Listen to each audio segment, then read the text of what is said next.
Welcome to APB Design, and today DJ Topper APB asks, bandages maybe? Smiley face. Oh, that was kind of weird. Anyway, let's go ahead and let's hop into this right away. We're gonna go ahead and use the symbol designer, and one of the first things that you want to do, for the base of it, I usually like to do several squares. So we're gonna make a square like this. Okay, and it's going to kind of require you to have this symbol here unlocked, the rough texture, because this one is the definitive way of just adding texture to your design, because creating this texture alone would be extremely difficult. But because I have it, or if you have it unlocked, it's definitely going to help you out quite a bit. So the first thing we're going to do is we're going to take that texture, we're going to make it a little smaller, and we're basically going to apply it over the wrap here. And what you want to do is you want to try and get it about halfway on your first box here. So let's adjust this till we can get about a halfway point for both of these here. Kind of get it as even as possible, just like that. As you can see, it's rather seamless. And we're going to go ahead and flip it so it makes it completely seamless. There's no lines separating the two. Now, when it comes down to getting that rough, gritty look of a used bandage, it's rather difficult, actually. There's several things that you can do, but not everything's going to work out. But one of the first things that I usually do is I'll take the square that I have and I usually make it brown and make it a little bit smaller and change the opacity around, and then I usually move these up towards the tops like this. So if I do it something like that, and then I add it below as well. So now we have this kind of bandagey looking thing, and then I usually take any kind of splatter that I can get a hold of. And depending on what your style is, I definitely use a lot of blood in my, or dried blood in my designs, or it kind of looks like dirt sometimes, but I definitely do use a lot of whatever I can get a hold of to add a little more detail to whatever I'm doing.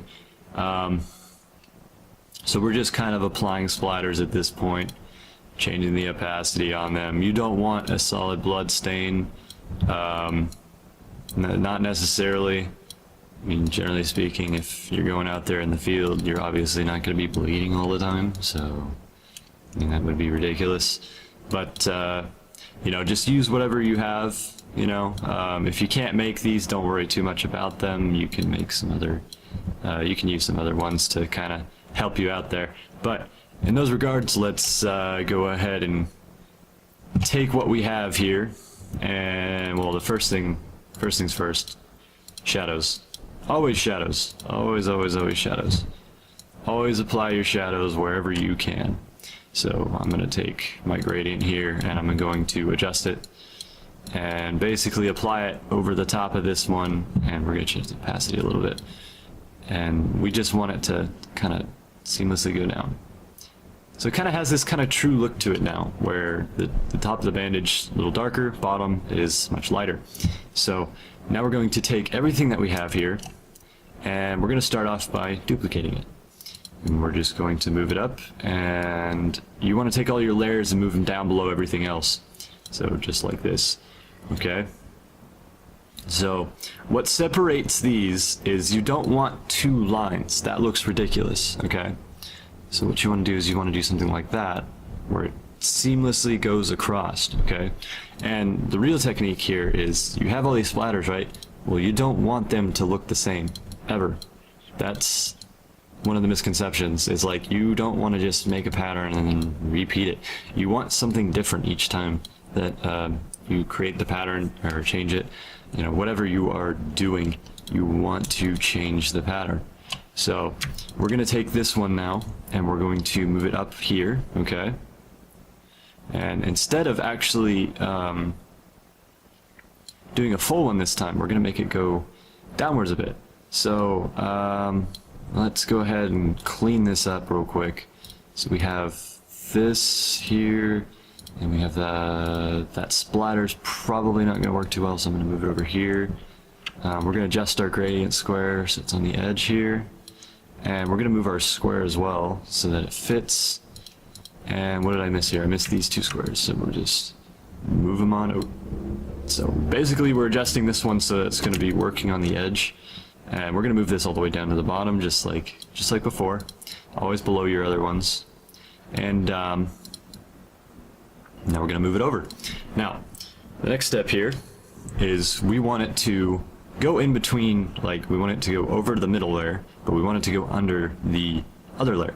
So if we duplicate this and we rotate it like so, and then what you want to do is you want to try and get the larger piece here.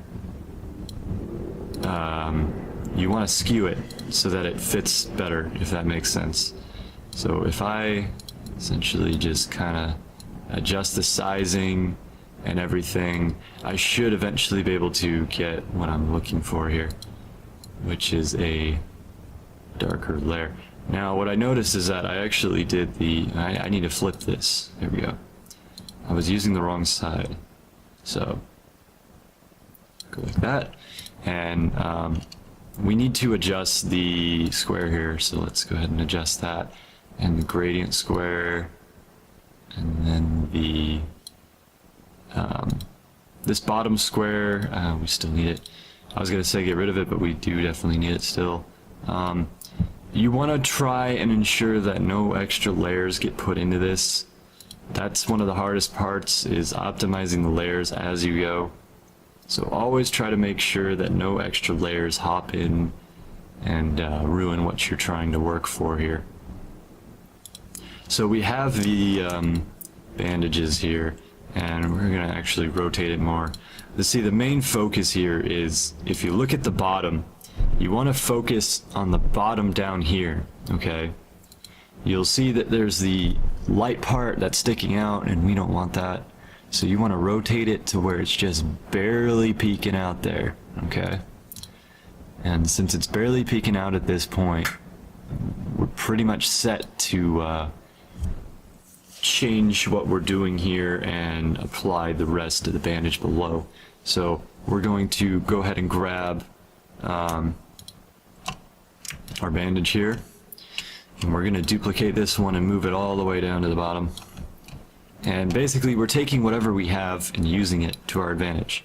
So if I do something like this, you want to line it up so that it repeats really well. So if I do this and I just kind of casually adjust the sizing, the gradient square needs to be brought down a little bit so you have more depth on your layers here. And we're going to move this gradient square up to the top so that your shadows, you want your pattern to go across and be seamless, okay? So then on top of that, we're going to just take the last bit here, and after we take this last portion, we should have our bandage.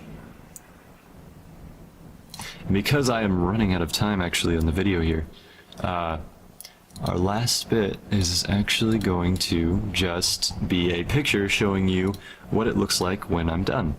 So just gonna give this last portion here a little coloring, much needed coloring actually. Okay, and we're going to remove the gradient square for the top portion here so that it works out really well. So just like this, and we have our bandages, okay? So I'll go ahead and drop you an image in the video so you can see what this looks like. Beats and rhymes, who got the cool flow? It's the CO, leaving ladies feeling mellow. Queen of Diamonds used to be my main ace, but now I need space, cause now the Queen of Gold got me laces like that. Say what I feel and never fight back. Never claim to be the best, there's skills that I might lack. It's hype talk when an MC gets an ego trip. It's all about them being the man, it makes me sick. Don't